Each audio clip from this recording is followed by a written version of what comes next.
Okay, good morning, everyone. Again, this is Ryan Hayes with Engage121. I'm joined again by Jenny McDonald, and welcome to the Memorial Day weekend edition of Engage121 product updates. We're going to try and keep this one quick for you all, so in case you're leaving work early today, so you don't take up too much of your time. We're just going to run through a couple things quickly and send you on your way.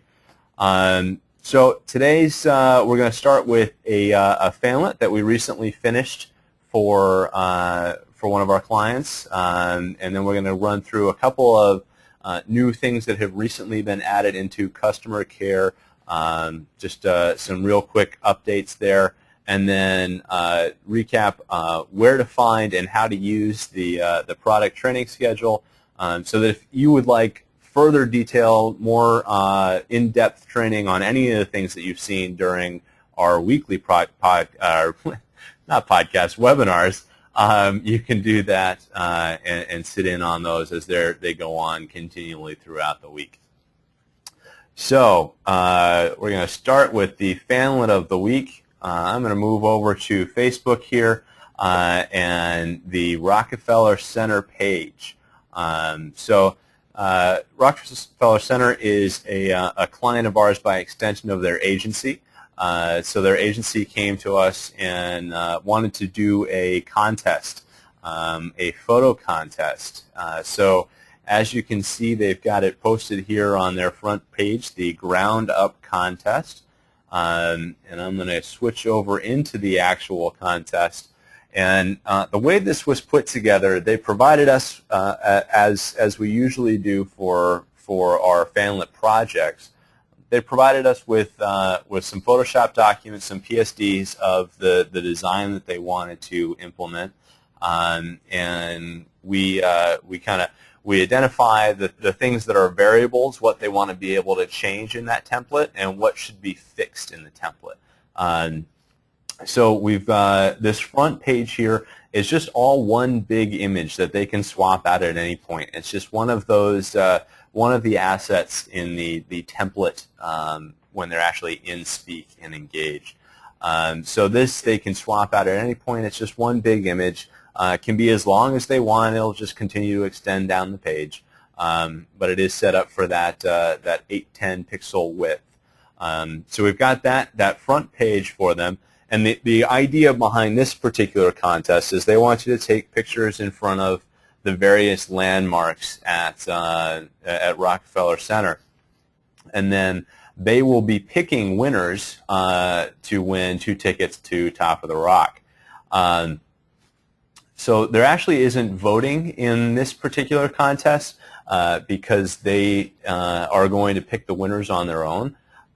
So what we have is under the entry form, it's very basic information. They didn't need a whole lot as far as how to qualify entries. So we've got, in this particular part of the form, they have an image that they can swap out at any point here.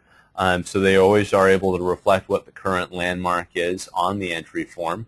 And then there is the information for the user who's entering, and they choose the photo that they want to upload.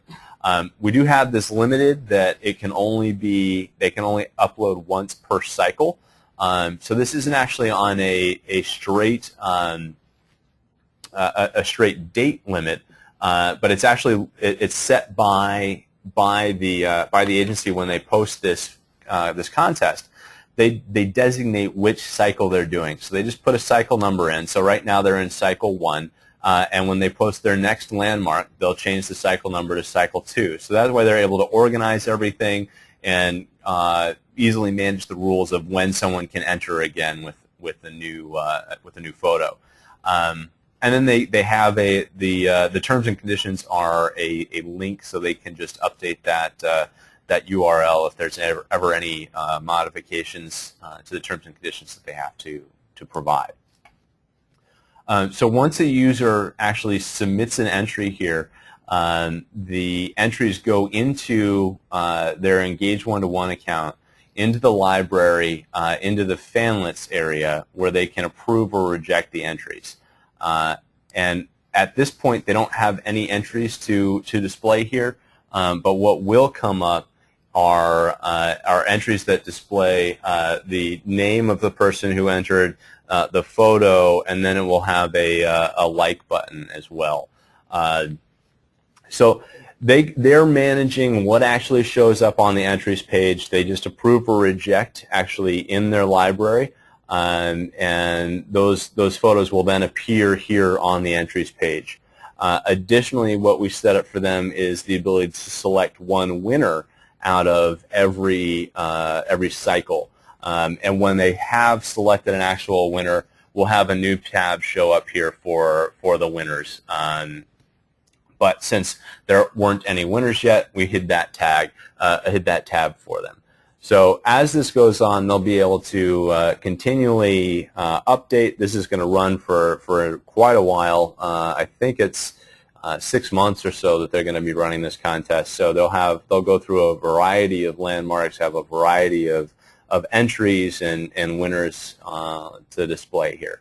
So again, if there's something along these lines, if you see a way that you could repurpose this to work well for your goals, we encourage you to reach out to your client experience manager, and they'll be happy to help you identify what modifications would need to be made in order for it to work for you, or if there's something along these lines that you have a new design that you'd like to work towards. They'll be happy to help you put together a statement of work for completing that process for you. But just another example of the type of Facebook application work that we can set up for you.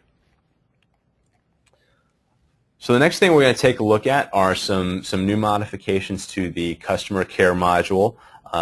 These are real quick little things, but I want to make sure that everyone understands where they are and how to use them.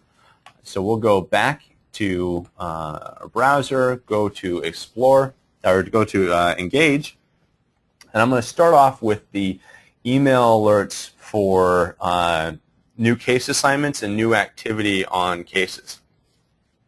So when I go back to the account section, this is where we store all of our email alerts. So if at any point you want to make a change to it or turn them on or modify what they're set up for, you do all of that under Account and then under Alerts. So for Customer Care, we've added a new heading here. So under Customer Care, I have an email alert type for case activity and for case assignments. So for the case activity, at any point, I can check the box to turn it on and select whether I want to get these via email or SMS text messages. And for the case assignment, I have the same options. I can choose to turn it on and whether I want to get those by email or via text message. And it's important to remember that the email and text message is all driven by the information that you provide in your profile. So under profile and user information, you have an email address, you have a text message, a phone number, and the provider that your phone number is with, and then we'll send you text messages for any of those notifications. However, most people with smartphones and everything do the majority of it through email. And we are able to provide more functionality and more information in emails than we are with a 160-character text message. So the next thing I want to take a look at and run through real quick is some of the new modifications that we've added into the case window. So if I have a case here that I want to close, so we'll select this first case here and say that I want to close this case. Now when I choose close, we're going to pop up a window asking me to select the outcome of the case and add a closing note to it. So I'm going to choose the outcome of my case and put a note into it. And then I will save and close the case. So it's important to assign an outcome, whether it's a positive, neutral, or negative, because that's actually what populates this case resolution window chart in the background, and will enable all of that reporting that we'll want to do in the future. You also want to add a note to it just to have just sort of a wrap-up of why you're closing the case, why we've come to the end of this particular case. So I'll hit Save and Close, and that'll update. You'll notice that my windows up here are no longer populated with the case, and it's now closed down in the window down here. Now, additionally, I may have posts that I want to delete or cases that I want to delete. It's possible I created one in error. I was playing around. I was practicing, anything along those lines that I might end up creating a duplicate case or something that I want to delete for some reason. Now, we don't want to just be able to delete cases and have no record that they ever existed. So when we delete a case, we now bring up a pop-up window that asks you to put in a reason for why you've deleted the case. So we've got kind of straightforward things like it was a duplicate case. I created one that someone else already had open. I created this in error. I was just practicing, or I identified a spammer, and really we don't need this case to be open. Or I can provide an explanation for an additional reason. So as we build out the reporting part of this, reporting on deleted cases will be something that we'll certainly make available for everyone, so that we can report on who's deleting the most cases, why are they being deleted, what's causing them to create cases in error that they need to delete. So we'll have all of that stored for audit and reporting purposes. So the users will be able to select the reason for deleting it and go ahead and delete that case, and it will be removed from the case list. Now, one thing you might notice here, looking at my case list, is the majority of these have little X's next to them. That's because the majority of these were created by me. Now, there's some here that don't have X's, and that's because they were created by another user on my team and then assigned either to me or to someone else on my team. So I can't delete a case that I did not create. So that's why you see some with X's and some without. And some things that, another thing that will be coming very soon to the case filtering or to the customer care window is some additional case filtering. So right now we're filtering just on the list of tags. In the very near future, probably later today, we'll be able to, later today, maybe Tuesday, we'll be able to filter on things such as what's open, what's closed, versus who it's assigned to, whether it's my cases versus someone else's cases, what keywords exist in the case, things along those lines. So in the very near future, when you click on that gear window or that gear button, you'll have a window that pops up with a variety of filters. When we're only looking at so many cases, 20 or 40 cases, however many I've got in here right now, it's not that big of an issue. But when we're looking and dealing with hundreds and thousands of cases, obviously the more filtering we can provide, the better. So we'll be implementing those in the very near future. So the last thing that I want to go over real quick is where you can find our product training schedule. So for those of you who sit in on our weekly calls here, I try to stay fairly high level and not go into too much detail about everything, but you may need to get some very detailed information about how something works. And be able to ask questions back and forth with one of our training reps, one of our account reps. So we do have ongoing training at all different times throughout the week, and you can find that information in a variety of places. The first one that'll stand out most readily is right on the front page of the application, we have a link here to view our e-learning calendar. So if I click on that, it'll bring me to a blog post where I can actually pull up a PDF that has all of our scheduled sessions. So I have all of these things that are going on throughout the week. Every Monday, 11 a.m., unless we are closed, there will be a session on introduction to.